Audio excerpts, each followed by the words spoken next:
Good morning, afternoon, evening, guys. Welcome to this very special podcast that I've got. I'm getting some great guests here. I've got another one today, someone whose work I've been following intensely for the last few months, actually. It's James Bartley from the cosmicswitchboard.com. Hi, James. How you doing?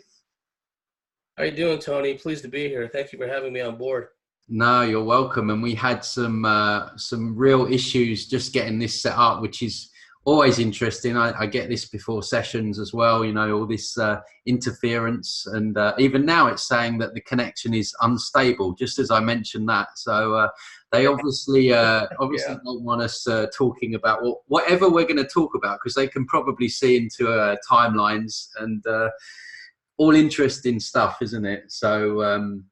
You're down in Australia, so I'm speaking to so many people in Australia at the moment. There's some real good stuff going on down there. A lot of kickback to a lot of the 5G and stuff. And so, how are you finding it down there at the moment? There are a lot of switched on people here who have made their sentiments known about the 5G rollout.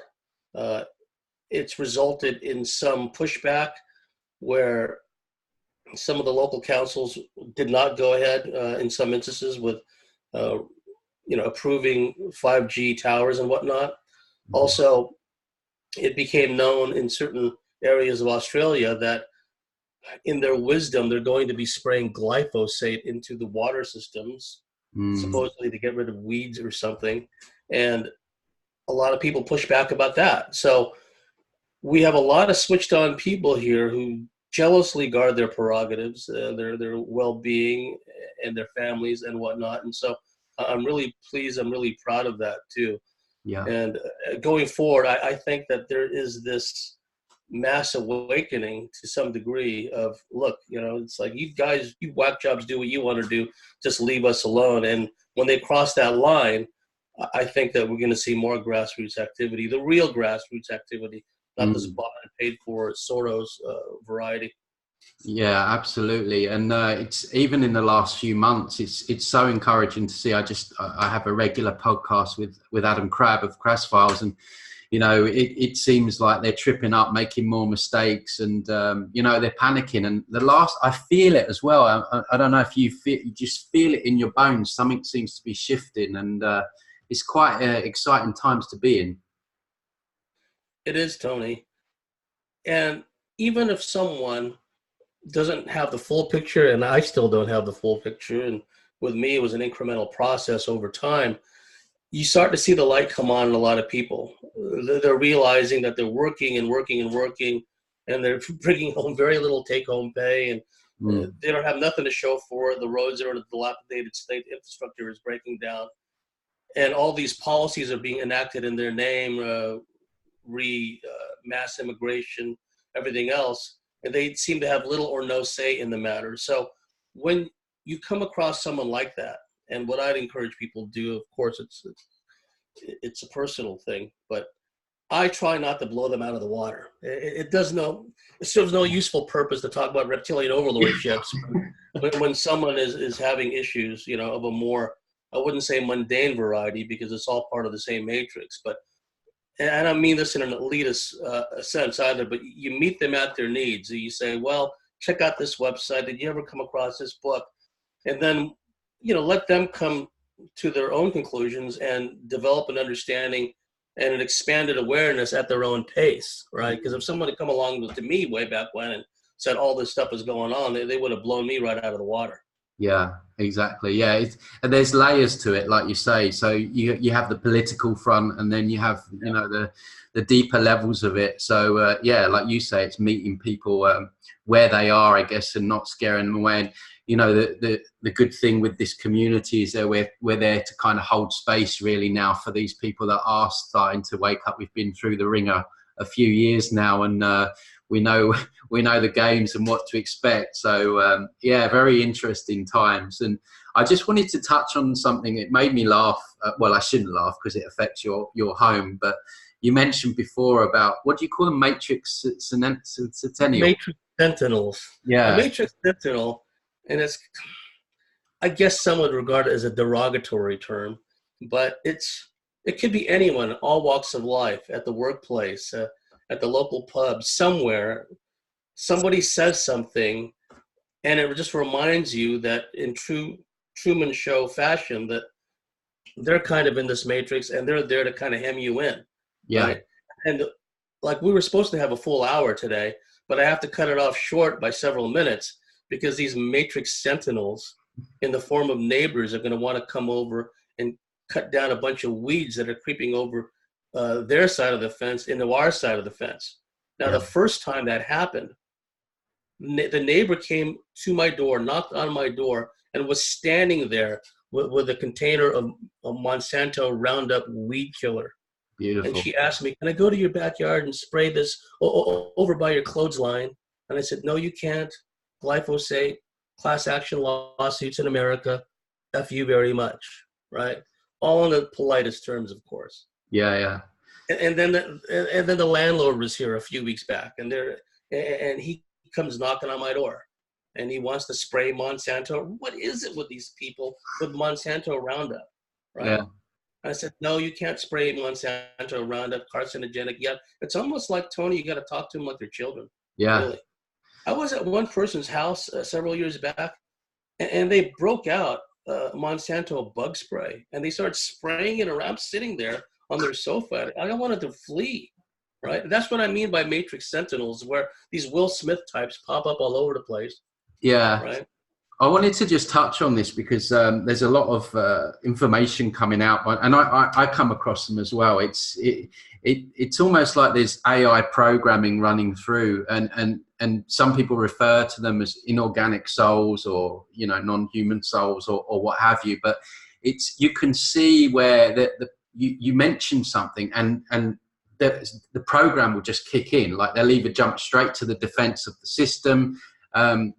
And I just wonder what your thoughts were on that whole thing. Do you think that that's going on, that there are people here that are just plainly AI bots, and there's just some of us that are in this game? Or have you gone into that at all, or looked into that at all?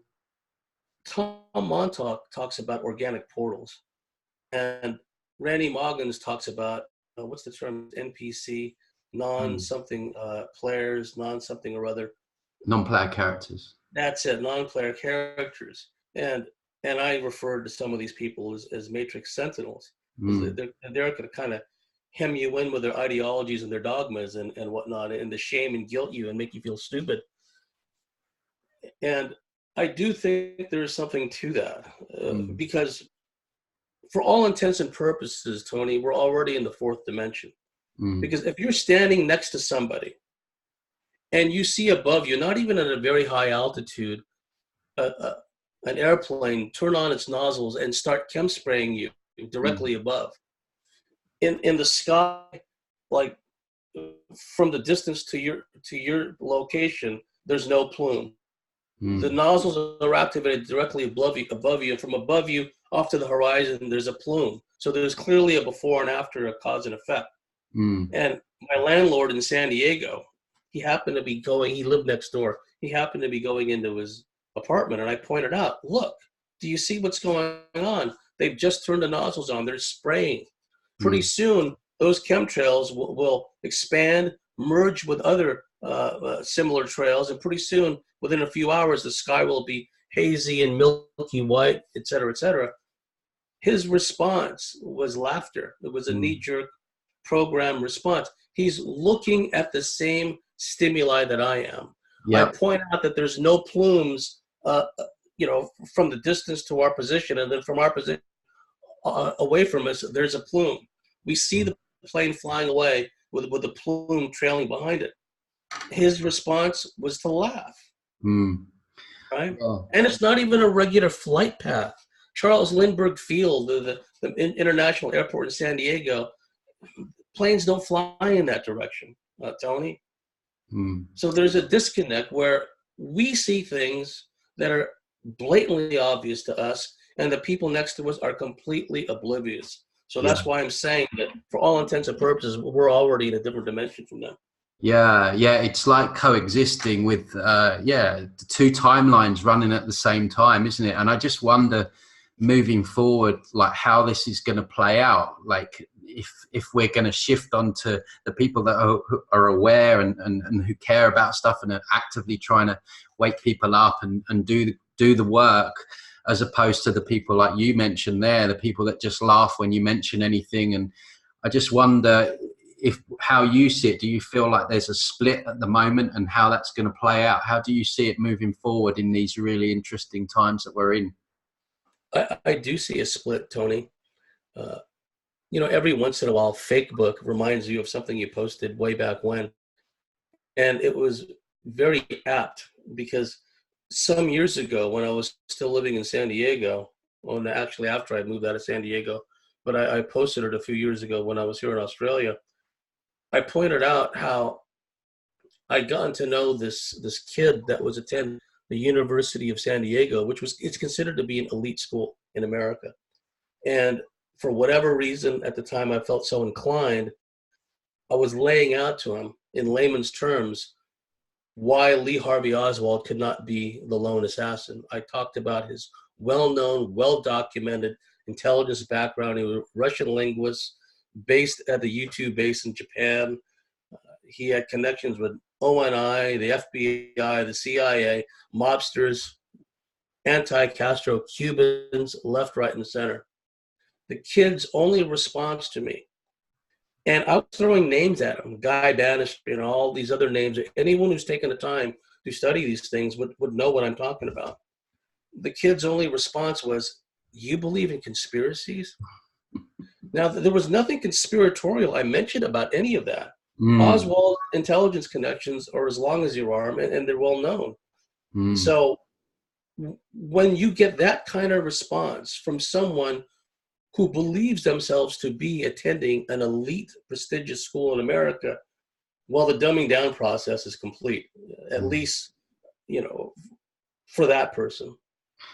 So just whether there's any hope for that person and they can come back from that, I don't know. I haven't seen him in years, but he's in a college environment. Good luck. He's surrounded by cultural Marxist ideologues. But I didn't mean to interrupt. No, it's okay. I wonder what will happen to the people that want to stay within the bondage of authority and mind control. I wonder if there's just literally going to be like another Earth, or you hear a lot of it in the New Age scene about New Earth. I don't know if that resonates with me too much, but I just wonder whether there'll be I guess all realities are possible at the same time, right? Because time doesn't really exist, and we live in infinite amount of possibilities. So perhaps that timeline's already existing. Yeah, and I didn't mean to go off on that tangent telling the story about that kid at USD, but I thought it was germane to the topic because, you asked about what's the outcome, what's the likelihood of these people ever waking up? Is there like this division at work? And I see it. On one end of the spectrum, some people are becoming really switched on, Tony, and you've observed this yourself. And, you come across people in all walks of life that are just extremely switched on. And it's just, a breath of fresh air talking to these people. And then the majority of the people are still mired in the matrix. What we have to remember, folks, is these people that are mired in the matrix, the blue pillars, the chronic blue pillars, they're traumatized big time. I mean, to some degree, we all are. 9/11, these endless series of false flags, getting shamed and guilted by the media about the climate and everything else. So to some degree, we're just being hammered and malleted constantly, chipping away at our self-worth, our self-esteem, and making us not trust our own judgment. So if those of us who are in this field and are somewhat switched on are feeling that to some degree, just imagine that your average matrix sentinel, sharing your workspace, going to the same taverns that you're going to, how traumatized they are at a very deep. That's not just talking about what's gone on in their own lives, with a narcissistic upbringing, for an example, archontic influences at some level, but the constant hammering of the mainstream media, the universities, the Hollywood is very traumatizing. And these people, have gotten to the point now where they're just more than willing to just roll over and let Big Daddy take care of them. And what we've been hearing is there's a possibility of a very large 9/11 type event coming down the pike. Yeah. And I think that's a possibility, because if the powers that be want to take it to the next level, they're going to have to do something like that, right? So, yeah, absolutely. I'm friends with on Facebook with Ollie Damagard, who does some great work. You probably know him yourself. He's had his channel deleted on YouTube, and he's getting shadow banned left, right, and center. But he's been talking about this new 9/11 in Europe across 6 different cities. And when you look at it and you look at the speed at which people are waking up now and how many mistakes they're making, it kind of stands to reason that they would absolutely 100% need a new 9/11 to get the lockdown, because although they're shadow banning and taking down a lot of people on the internet, the cat's kind of already out of the bag over a lot of things. And they definitely need something. I think you're right there. yes, they really do need something. I mean, incrementally, they've advanced other agendas, normalizing things that any sane, normal person would think is heinous and atrocious and profoundly evil. And because of their merciless drumbeat of the media, of the universities, of all these authoritarian talking heads, people are afraid at this point to even voice an opinion about so many subjects, because they've been painted into a safe zone where they don't want to offend anyone. They don't want to speak out of turn. They don't want to stick out like a sore thumb. So they're just content to be a cog in the machine. They're content to be a member of the thundering herd. And it's more important than ever that people get their own podcasts going. They get their own blogs going. Every one of us has something meaningful to say from our own personal perspective. Please, people, don't make icons out of us. Don't put us up on a pedestal that we're some kind of elite, like specialist at this. We're not. We're just concerned citizens. We breathe the same air. We live in the same toxic environment that we do. And that's the thing about it, Tony, how this is a matrix when you think about it, because in the old days and to this day in traditional cultures, the peoples, and it would be taught to their young, they identified what was safe and what was not safe in their environment, what's edible, what's not edible. People want to come around and spray Monsanto in your yard, on your clothesline. All of this is going, and they want to put up a 5G tower in your neighborhood. They don't. I've seen women, and it's sad, pregnant, very pregnant women with laptops on their bellies, just typing away. So what we're talking about is a people that have been detuned from their own navigator that's supposed to navigate them and guide them around these pitfalls and these challenges and obstacles. And when that happens, you got a big detune, a big disconnect from original source. So because they're so shame-based, so indoctrinated with so many creeds and dogmas, they can't even trust their own intuition anymore, because the default setting is to go with the rest of the herd. Yeah. So what we're going to start seeing is, and already seeing it, an onslaught from all different directions. The climate, transgenderism, everything you can think of. Because in psychological warfare world, confusion is a psyop tactic. So when you confuse people and you get them into this double think, Orwellian double think mode, you've got them, because they don't even trust their own feelings and intuitions anyway. So you start normalizing all these things that are just bizarre and abhorrent, and you gain acquiescence. They gain acquiescence by silence and conformity, and that's what we have to avoid, is just being. I see this as on assignment, Tony. Right? It's like, good job. There's a difference between being an activist. I don't even like that term. There's a difference between working in our field and drawing a bullseye on your back. Okay, because what some people do, especially when it comes to what I call surface level issues, and by that I don't mean to marginalize these issues. I don't mean to make it seem they're not as important as a deeper hyperdimensional influences, because it's all connected. But what I see sometimes is people that are really enmeshed in the surface level issues, politics, the deep state, etc. Their default setting, or at least some of them, is to put their head down and just try to bull their way through all these gigantic monolithic institutions, try to change laws and everything overnight. That's just a thankless task, and it won't work. It has to be done at a higher spiritual level. We have to take advantage of our multidimensional selves, which can jump timelines, which can jump into alternate realities, sometimes spontaneously, sometimes it's the work of our oversouls and our higher selves doing this. I know a lot of people in our field that have had many alternate reality experiences, and some of these alternate realities are a little further down the track than ours. And so when these people have these experiences, oftentimes in the dream state, but one can never tell, and they go into these alternate realities, they see in that reality things a little more progressed down the track, a little more negative, a little darker, a little more controlled. But the way I see it, this has to be resolved on more than one timeline, on more than one reality. And I think that if we can liaise and link and ultimately reintegrate with our counterparts, I mean, right now in an alternate reality, you and I, you could be on my show in an alternate reality. You could be talking about these very same issues. So I think that there's strength in numbers, and it's not just a process, Tony, of healing ourselves in a linear time sense from our own inner, wounded, shame-based upbringing and the past life traumas that we bring with us.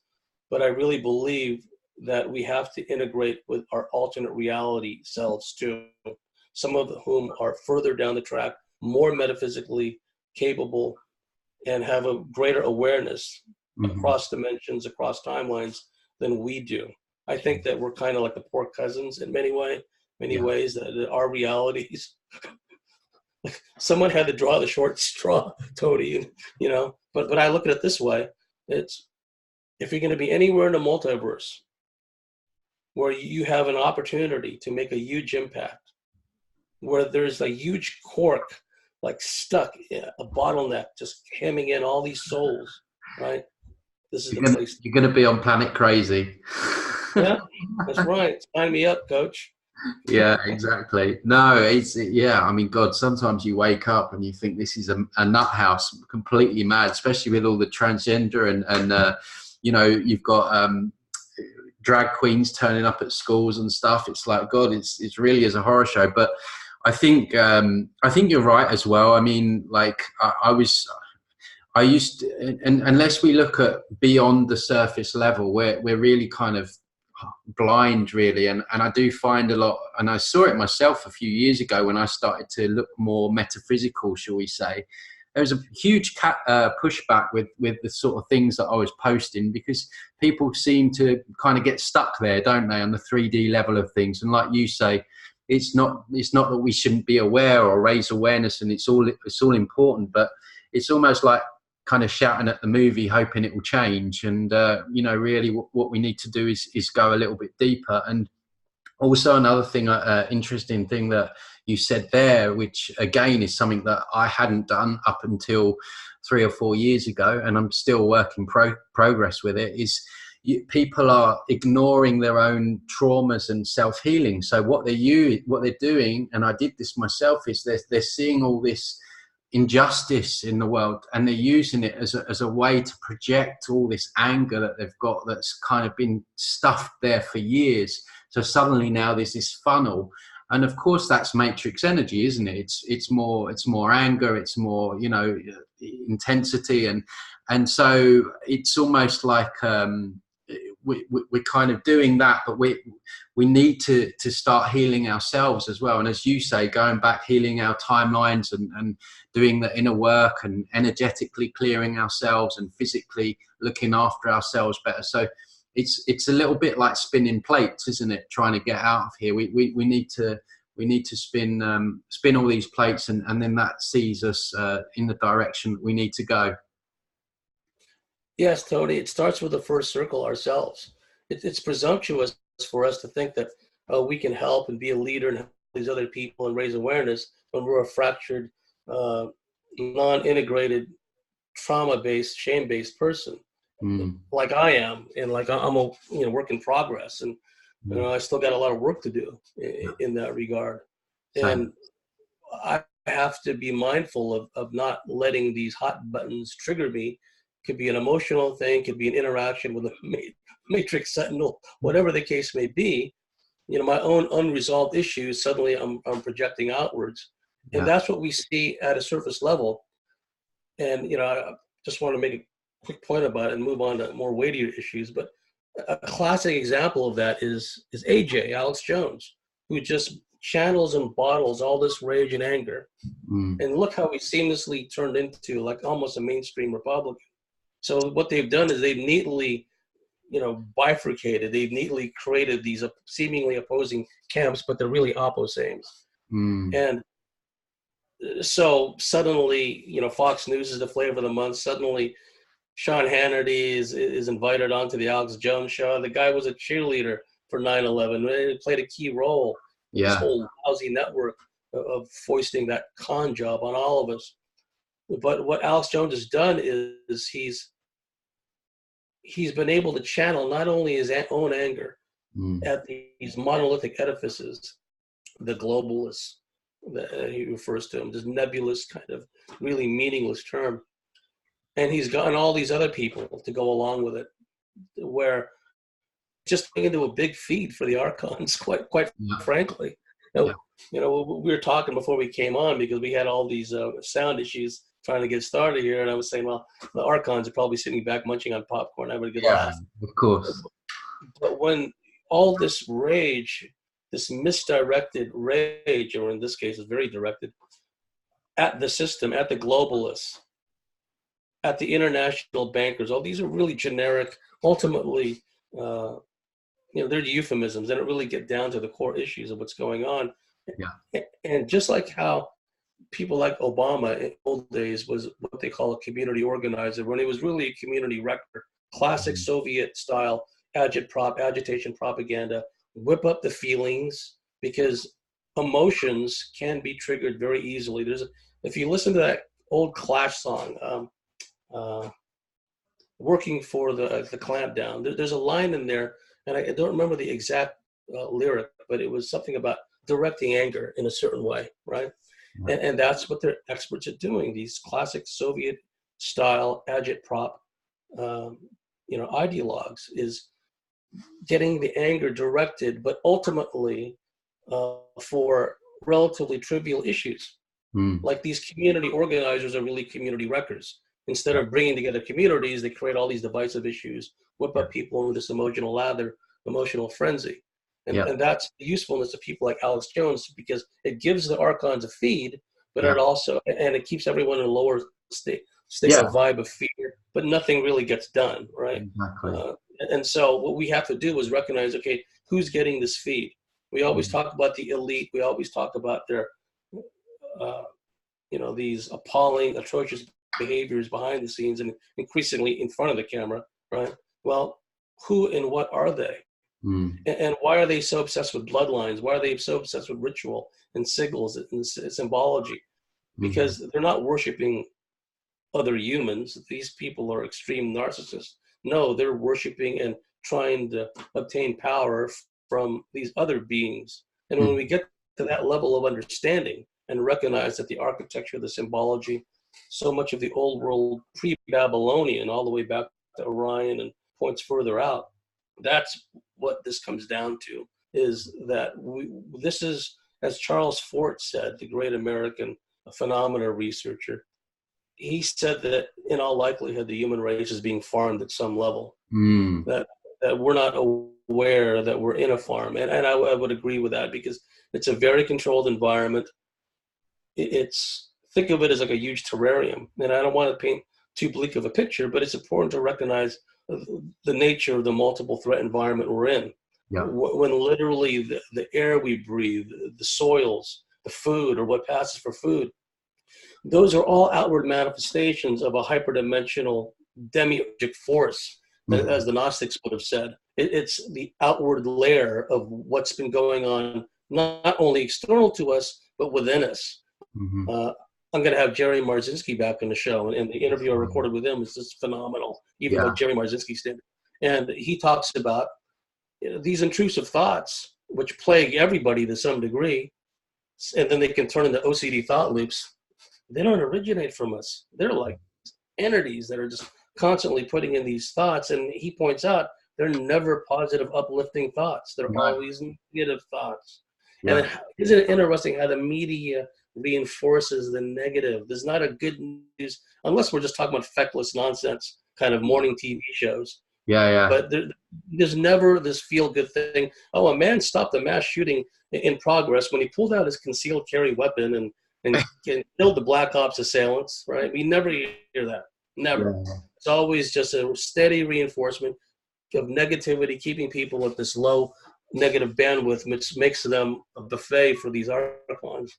Yeah, that's what they need, isn't it? They need lower vibrational fear, anxiety, and so when you have these attachments, they loop. And there's also, from my research and work as well, they have technology in the etheric where, which also mind reading technology, psychotronic weapons. You've got thought projection, thought injection technology. So as well as you say, these archontic and demiurgic and reptilian attachments. So when you look at it like that, and I say this, I've said this before, like when you consider the bombardment we're under, when you're dealing with those things, when you're dealing with the surface level stuff, humans being the only kind of species that need to pay for food and shelter and having to survive like that, and constant wars and mind control, and then you've got toxic people feeding off us, energy vampires, narcissistic people. And when you consider that we're under so much attack and we're still functioning, it really just goes to show, if you flip it the other way, how truly powerful we are, and really how scared they are of us, realizing that. And that's kind of the cosmic joke, that we are so powerful. And you mentioned earlier, people think, well, what can I do? That's the kind of mindset they want people in, like this powerless, government. You need to rely on authority. And if we could just realize that we are truly powerful, that would be half our problem solved, wouldn't it? Because we would automatically feel more sovereign, and that's less food for them. Yeah, that's why I brought up the point earlier about our counterpart selves in alternate realities. And I'm not just talking about counterpart selves of you and I and the way we look, right? I'm talking about counterpart selves of ourselves that are ETs, that are higher dimensional ETs, that don't look human, but they're still us. We still share the same soul mind. We still share under the umbrella of the oversoul. Time, as you know, it's non-linear. There's only the eternal now. So we have all these counterparts of ourselves in our linear past and in other realities, other dimensions. We truly are multidimensional infinity, as David Icke would say. And you just pointed out how they go to all these efforts, Tony, to keep us dumbed down, to keep us ill, to keep us in this divisive, acrimonious state. It must, if you look at that in opposites, which I tend to do, I look at things kind of in inverse order. That must speak to our innate power within each and every one of us. Just how powerful are we if they got to go to such extreme lengths all across the board to try to keep us down? And so when we look at it from that standpoint, we're the ones propping up the pyramid. Well, without us, they're nothing. And you also talk about the strength of the human spirit, Tony. I went to a panel of SRA survivors in San Diego years ago, and I came away from that experience, a profoundly moving experience, with a newfound appreciation and respect for the strength and the durability of the human spirit and our integrity. Because here are these people who've gone through unspeakable horrors from childhood, many times even before childhood, and truth be known, some of them probably had to endure some of the same crap in previous incarnations, right? Yeah. And I'm thinking, if they can be up there speaking forthrightly and speaking earnestly about what they've gone through, wow, that was just so inspiring to me, that these are the real Supermen. These are the real super beings. So they're not the X-Men, or they're not the Avengers. They're people like this that can endure so much trauma and still sit there in front of an audience and share and speak from the heart and be bold about it too. That to me was very inspiring. So, and the lesson I drew from that is, we are powerful beings in our own right. Yeah. We only give away our power when we acquiesce and we believe in all their negative propaganda.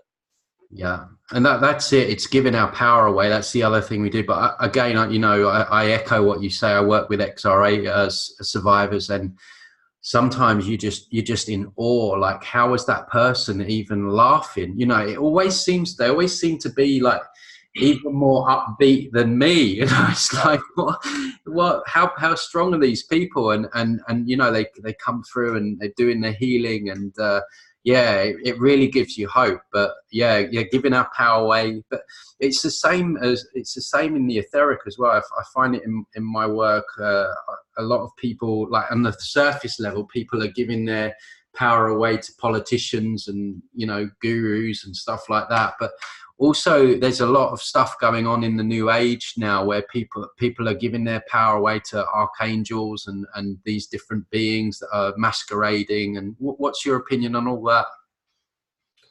I've seen that personally, Tony. I've known people who are part of these groups, international groups, and they have these big phone conferences and teleconferences, televideo conferences, where the transmedium will channel an archangel. And it's interesting, the archangels or the ascended masters that they channel nowadays, Walt Disney, right? Like McFly, Walt Disney, and then you have all these others, Sananda and Kathumi, and they go by a variety of names. And one of the things that they do, Tony, is it's interesting is, and some of these people, have considerable means at their disposal. These people that are all into this, these ascended masters will say, well, go to this distant part of the world, Morocco or wherever, and grid the place out, right? Do like intentions and do energy work there, lay out all these crystals, and you got to use this particular type of crystal.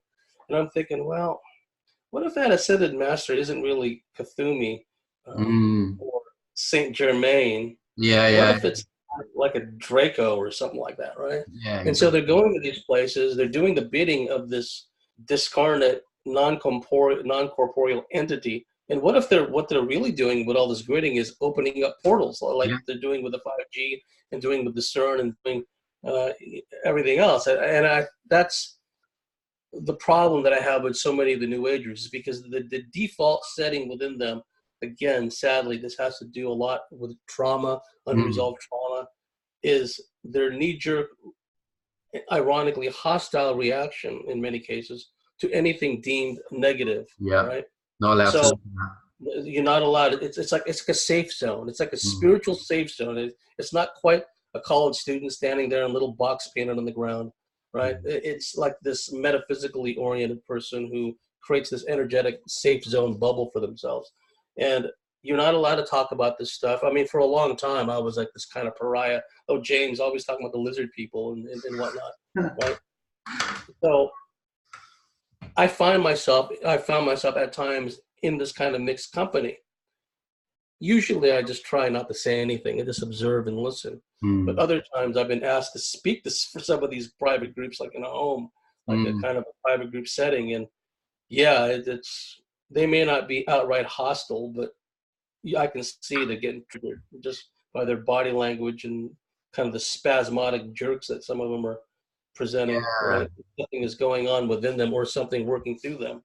So, yes, the New Age is definitely part of this control system. There's no doubt about it. And in Australia, we have this weird merge between the New Age and the flat Earth, too. That's a whole other issue. Yeah, I've been a lot of my channels to do with calling out new age stuff, and I find a lot of it very creepy. And even in the so-called traditional, you know, guru kind of thing, it's sort of like, you know, you're never allowed to be in the mind. It's like, well, you know, actually, you need a healthy ego in this reality. It's like, yeah, being completely in your ego and that kind of thing is certainly not good. But you know, if you question anything, then you're suddenly you're in your mind, you know, or you're in your ego. So straight away it breaks down, you know, any kind of debate or conversation. And I think people really need to be wary of that. And interestingly enough, and I don't know whether you've noticed this as well, is that a lot of people had an awakening and they've fallen into the new age, but now there's a lot of people awakening out of that and thinking, well, hang on a minute, this isn't all that it cracked up to be, because 5 years on, I'm still doing yoga and gong baths and I'm still feeling like crap. So it's like, you know, that's also very interesting to observe at the moment.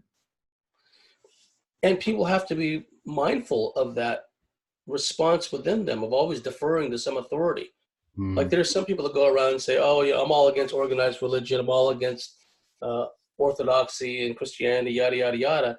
But when you listen to them, what they're doing is they're replacing all these creeds and dogmas and rules of the Orthodox religions, Abrahamic religions, and they're replacing it with their own rules and creeds and dogmas, right? Yeah.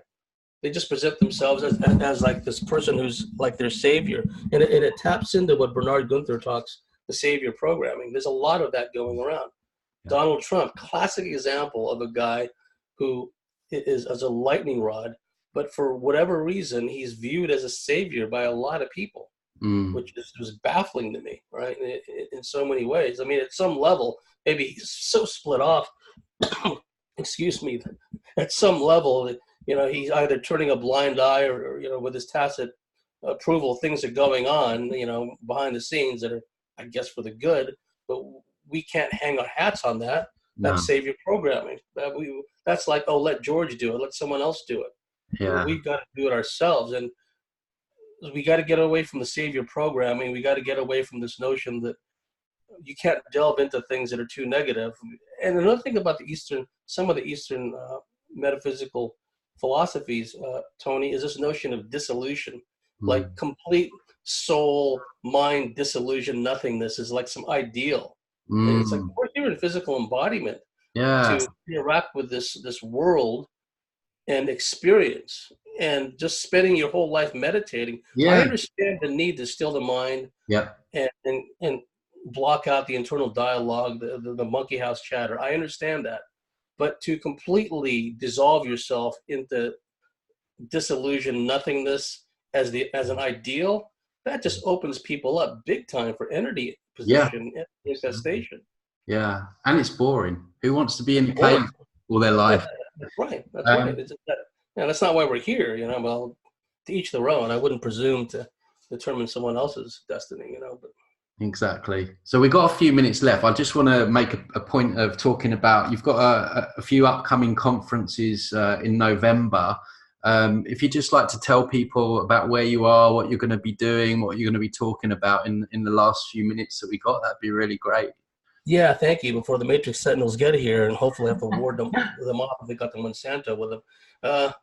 Yes, next week, Sunday, November 3rd, I will be at the Wyong RSL Club, and I will be talking about, subjective to be sure, but I'll be talking about key alien encounters in modern history.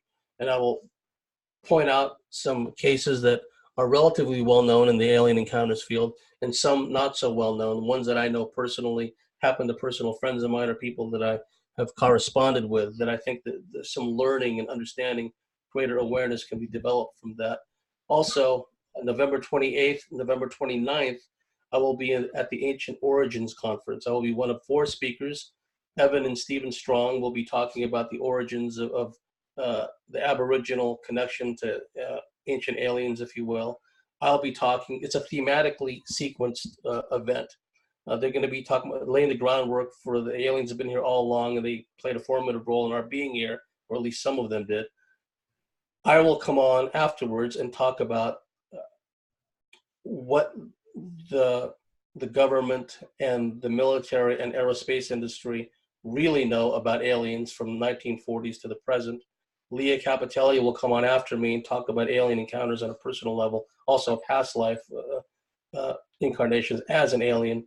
And then Brendan Murphy will talk about, okay, we've laid the groundwork for the alien connection with humanity. Here's where humans with our innate metaphysical capabilities, here's where we can up our game, right? So it's a thematic conference over 2 days, and that's November 28th and 29th in Byron Bay, New South Wales, at a very great location. So I'll provide you links to those events, if that's okay. Yeah, perfect. I'll put them in the description below. So if anyone wants to, once this is uploaded, so people can check those out. And just your website, cosmicswitchboard.com. People can see your work there, and you've also got a YouTube channel as well. So anything else you want to mention? Yeah, there was a wide-ranging discussion. We really didn't get into the hyperdimensional alien stuff. We'll I do would it love again. to come on my show sometime, I'd love to. And we can flesh out these issues or whatever you want to talk about.